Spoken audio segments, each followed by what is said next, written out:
चलो, तो Kohlrausch law of independent migration of ions क्या सीखे तुम लोग?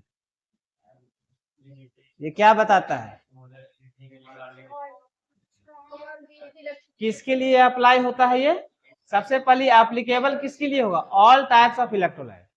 All types of electrolyte means strong और वीक दोनों के लिए, स्ट्रॉन्ग इलेक्ट्रोलाइट के लिए भी और वीक इलेक्ट्रोलाइट के लिए। ठीक है, इसमें क्या हम लोग पढ़ते हैं, क्या मेजरमेंट करता है ये? Limiting molar conductivity. Limiting molar conductivity को किस चीज से डिनोट करते हैं? कैपिटल लैम्डा सबस्क्रिप्ट में m और इसके ऊपर में नॉट। ठीक है, या इन्फिनिटी से भी डिनोट करते हैं, ये भी सिंबल होता है या तो ये सिंबल होता है। ठीक है, दोनों का अपना अपना मीनिंग है। क्या मीनिंग होता है इसका कि नॉट करने का मतलब क्या हो गया? Infinite dilution. जब इनफाइनाइट डाइल्यूशन होगा तो कंसंट्रेशन जो होगा ऑलमोस्ट जीरो हो जाता है, लगभग जीरो, इसलिए यहाँ पे जीरो लिखा हुआ होता है। और इन्फिनिटी क्यों लिखते हैं? क्योंकि इनफाइनाइट डाइल्यूशन में वॉल्यूम इन्फिनिटी हो जाता है। ठीक है, इसीलिए इन्फिनिटी भी लिख सकते हैं। ठीक है, ये लॉजिक है इसका लिखने का। जैसे फॉर एग्जांपल अगर इलेक्ट्रोलाइटिक सॉल्यूशन है सोडियम क्लोराइड का, तो सोडियम क्लोराइड के लिए लिमिटिंग मोलर कंडक्टिविटी क्या होगा? इंडिपेंडेंटली जो Na+ और Cl- आयन मूव कर रहा है उसके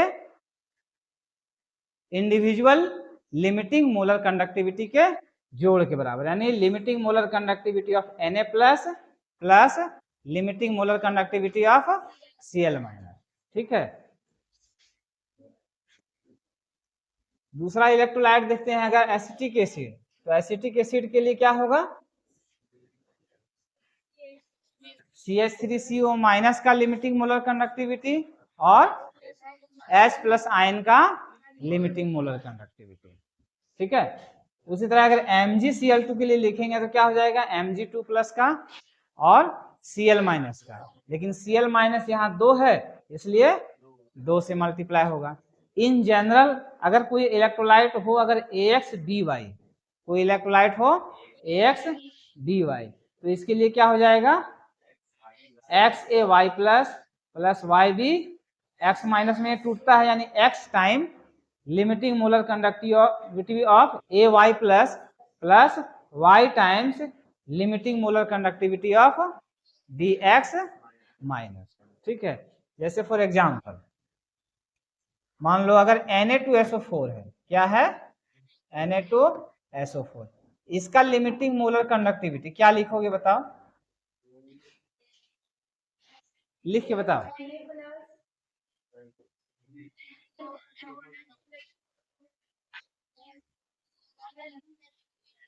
2 into limiting molar conductivity of Na plus limiting molar conductivity of SO4 2-।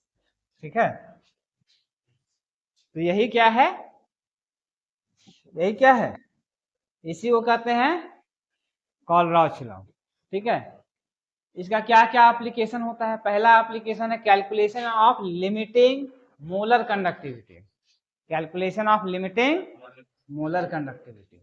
ठीक है, तो अगर अलग अलग इलेक्ट्रोलाइट्स का लिमिटिंग मोलर कंडक्टिविटी दिया हुआ हो तो उसके हेल्प से उसको ऑपरेट करके प्लस माइनस किसी नंबर से मल्टीप्लाई डिवाइड करके किसी अननोन इलेक्ट्रोलाइट्स का लिमिटिंग मोलर कंडक्टिविटी निकाल सकते हैं। जैसे फॉर एग्जांपल अगर सोडियम एसीटेट का लिमिटिंग मोलर कंडक्टिविटी दिया हुआ हो, HCl का दिया हुआ हो, NaCl का दिया हुआ हो, तो सबसे पहले क्या करेंगे? ये तीनों के लिए कोलरॉच लॉ अप्लाई करेंगे, फिर जिसका निकालना होगा जिस इलेक्ट्रोलाइट का, उसके लिए कोलरॉच लॉ का इक्वेशन लिखेंगे, और फिर जो गिवन है उसको देखेंगे कि क्या चीज में प्लस माइनस करने से जो हमको इंडिविजुअल इलेक्ट्रोलाइट्स का जो आयंस का सम चाहिए वो आ जाएगा।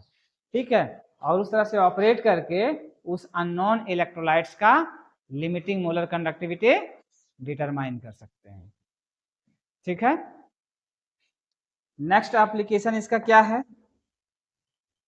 कि डिसोसिएशन कांस्टेंट या डिग्री ऑफ डिसोसिएशन, ठीक है, अगर डिग्री ऑफ डिसोसिएशन निकाल लेंगे तो डिसोसिएशन कांस्टेंट भी निकल जाएगा। किसके लिए? वीक इलेक्ट्रोलाइट्स के लिए, ठीक है। अगर इसका अगर हम लोग एग्जाम्पल अगर हम लोग डिस्कस करें, ठीक है,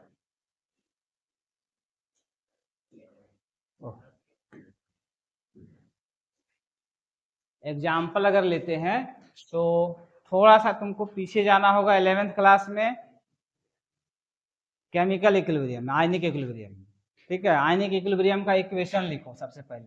सपोज कि कोई इलेक्ट्रोलाइट है एसिटिक एसिड CH3COH, ठीक है, तो इसका इक्वेशन कैसे लिखेंगे? ये वीक है या स्ट्रांग है? तो इसमें इक्विलिब्रियम होगा ना, इसमें रिवर्सिबल का साइन होगा, इसमें टूटेगा CH3CO minus plus H plus, ठीक है। मान लेते हैं कि इसका इनिशियल कंसंट्रेशन C है, क्या है, और ये क्या है, 0 होगा, इनिशियल कंसंट्रेशन, ठीक है।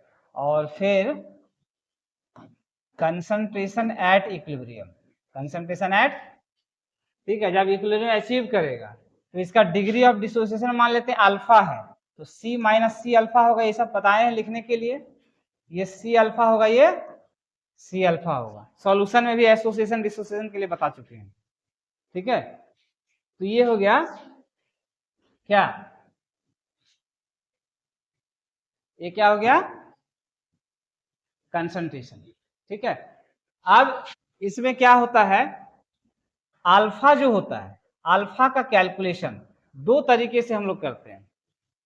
एक होता है कि केमिकल इक्विलिब्रियम में इक्वेशन लिखेंगे डिसोसिएशन कांस्टेंट के लिए, के बराबर लिखेंगे ना, के बराबर लिखेंगे तो क्या हो जाएगा, ये हो जाएगा C alpha square upon 1 minus alpha, क्या आएगा, C alpha square upon 1 minus alpha, ठीक है। अब यहाँ अल्फा का वैल्यू तो एक तो हम लोग केमिकल इक्विलिब्रियम के कॉन्सेप्ट से निकालेंगे, और दूसरा अल्फा का जो वैल्यू निकलता है वो कंडक्टोमेट्रिक मेथड, किससे, कंडक्टोमेट्रिक मेथड। और कंडक्टोमेट्रिक मेथड में ये फॉर्मूला तुमको केवल याद रखना है, ठीक है, या डायरेक्ट तुम निकालने के लिए तुमको आ सकता है। अल्फा बराबर क्या हो जाएगा, इनफाइनाइट डायल्यूशन जब होता है तो क्या होता है, लगभग 100% डिसोसिएट हो जाएगा, लगभग क्या हो जाएगा, और जब 100% डिसोसिएशन होगा तो उस समय कंडक्टिविटी क्या होगा, मैक्सिमम होगा कि मिनिमम होगा, मैक्सिमम होगा, ठीक है। तो अल्फा क्या होता है, फ्रैक्शनल अमाउंट ऑफ डिसोसिएटेड, मतलब जब कम अमाउंट ऑफ आयंस होगा तो कम कंडक्टिविटी होगा, और ज्यादा आयंस होगा तो ज्यादा कंडक्टिविटी होगा, ठीक है। यानी लिमिटिंग मोलर कंडक्टिविटी, ठीक है, एट पार्टिकुलर कंसंट्रेशन, इसको मान लेते हैं concentration C divided by molar conductivity eight concentration C divided by limiting molar conductivity, divided by क्या होगा, डिवाइड मतलब ये टोटल हो गया 100%, फ्रैक्शनल मतलब क्या हो गया, फ्रैक्शनल अमाउंट क्या होता है, थोड़ा सा अमाउंट डिवाइडेड बाय टोटल, ठीक है। तो थोड़ा सा डिसोसिएट होगा उस समय कंडक्टिविटी ये हो गया, और जब 100% डिसोसिएट हो जाएगा तो टोटल आयन का कंडक्टिविटी ये हो जाएगा, और इस रेशियो को कहा जाता है कंडक्टिविटी रेशियो। इसको क्या कहते हैं, यहां से जो अल्फा हम लोग निकालते हैं इसको कहा जाता है कंडक्टिविटी रेशियो, क्या कहते हैं इसको, कंडक्टिविटी रेशियो कहते हैं। तो कंडक्टिविटी रेशियो से अल्फा का वैल्यू निकल जाएगा, ये तुमको दिया हुआ रहेगा, या नहीं दिया हुआ रहेगा तो लिमिटिंग मोलर कंडक्टिविटी या कॉलरॉच लॉ से ये निकाल लेंगे, ठीक है। उसके बाद ये वैल्यू दिया हुआ रहेगा, दोनों का रेशियो ले लेंगे, क्या निकल जाएगा, अल्फा निकल जाएगा, ठीक है। अब अल्फा का वैल्यू अगर यहाँ पुट कर देंगे तो डिसोसिएशन कांस्टेंट निकल जाएगा, मेन तुमको ये याद रखना है, ठीक है। ये दोनों दिया हुआ रहेगा या निकालने का कोई ना कोई तरीका दिया हुआ रहेगा, जिससे ये हम लोग रेशियो ले लेंगे, इस रेशियो से अल्फा निकल जाएगा। अल्फा का वैल्यू के लिए, अल्फा का वैल्यू को डिसोसिएशन कांस्टेंट का एक्सप्रेशन में रख देंगे तो के यानी डिसोसिएशन कांस्टेंट का वैल्यू निकल जाएगा, ठीक है। एसिड होगा तो के निकलेगा, बेस होगा तो के भी निकल जाएगा, ठीक है। एक और एप्लीकेशन क्या था, calculation of solubility and solubility product, ये भी आयनिक इक्विलिब्रियम से ही रिलेटेड है, ठीक है। तो मान लेते हैं कोई स्पेरिंगली सॉल्युबल सॉल्ट है, स्पेरिंगली सॉल्युबल सॉल्ट AB है, ठीक है, या कोई एग्जांपल में ही ले लेते हैं AgCl है, क्या है AgCl। स्पेरिंगली सॉल्युबल है मतलब बहुत कम आयन इसका डिसोसिएट होगा, Ag plus plus Cl minus, aqueous solution, aqueous solution. और इसका सॉल्युबिलिटी मान लेते हैं कि S है, सॉल्युबिलिटी क्या है S है, ठीक है। तो S का जो वैल्यू होगा हम लोग कैलकुलेट कर सकते हैं, किससे कैलकुलेट होगा, कहां से कैलकुलेट करेंगे, मोलर कंडक्टिविटी के फॉर्मूला से, कहां से, तो S मतलब ये सॉल्युबिलिटी, सॉल्युबिलिटी यहाँ पर क्या है मोलर कंसंट्रेशन, सॉल्युबिलिटी क्या है यहाँ पे मोलर कंसंट्रेशन। तो जो मोलर सॉल्युबिलिटी के लिए जो फॉर्मूला है, ठीक है, सॉरी मोलर कंडक्टिविटी का जो फॉर्मूला है ये क्या होता है, kappa into 1000 divided by m होता है। तो m की जगह पर क्या हो जाएगा s हो जाएगा, m की जगह पर क्या हो जाएगा, ये फॉर्मूला तुमको पता है, ये फॉर्मूला जानते हो, इसी फॉर्मूला से क्या निकल जाएगा s का वैल्यू निकल जाएगा, क्या निकल जाएगा s का वैल्यू निकल जाएगा, ठीक है। अब ये लिमिटिंग मोलर कंडक्टिविटी का यहाँ पे क्या रोल है, ये तो मोलर कंडक्टिविटी हो गया, ठीक है। तो लिमिटिंग मोलर कंडक्टिविटी कहां से आएगा इसमें, तो एक चीज ध्यान दो यहाँ पर, स्पेरिंगली सॉल्युबल सॉल्ट क्या होता है, किसको कहते हैं, जिसका सॉल्युबिलिटी नहीं के बराबर होता है, जिसका सॉल्युबिलिटी सही बोलिए पूरी तरह से नहीं घुलता है, ठीक है, या बहुत कम घुलता है, ठीक है, ऐसे सॉल्ट को क्या कहते हैं स्पेरिंगली सॉल्युबल सॉल्ट कहा जाता है, ठीक है। जैसे फॉर एग्जांपल AgCl हो गया स्पेरिंगली सॉल्युबल सॉल्ट। तो जब वो घुलता ही नहीं हो तो कंडक्टिविटी एट पार्टिकुलर कंसंट्रेशन हो एस पर सॉल्युबिलिटी जो होगा एक्वस सॉल्यूशन में या एट इनफाइनाइट डाइल्यूशन में, बहुत ज्यादा डाइल्यूट करेंगे तो क्या बहुत ज्यादा आयन आ जाएगा क्या, उसका नेचर ही है कि वो बहुत कम घुलता है, लिमिटेड अमाउंट में घुलता है। तो इनफाइनाइटली डाइल्यूट कर देंगे तो भी कंसंट्रेशन क्या रहेगा वही रह जाएगा, कंसंट्रेशन क्या होगा वही रह जाएगा। यानी कि लिमिटिंग मोलर कंडक्टिविटी के लिए भी यही फॉर्मूला हम लोग लगा सकते हैं, kappa into 1000 divided by S, और यहां से हम लोग निकाल लेते हैं एस, यहां से क्या निकल जाएगा एस, एस बराबर क्या हो जाएगा kappa into 1000 divided by limiting molar conductivity.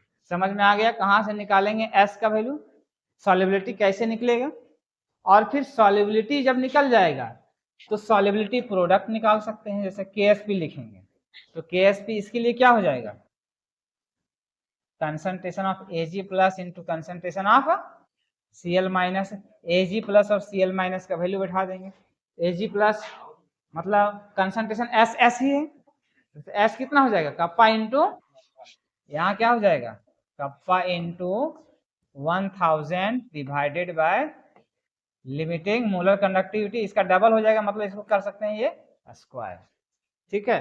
तो इस तरह से क्या निकल जाएगा सॉल्युबिलिटी भी निकल जाएगा और सॉल्युबिलिटी प्रोडक्ट निकल जाएगा, ठीक है।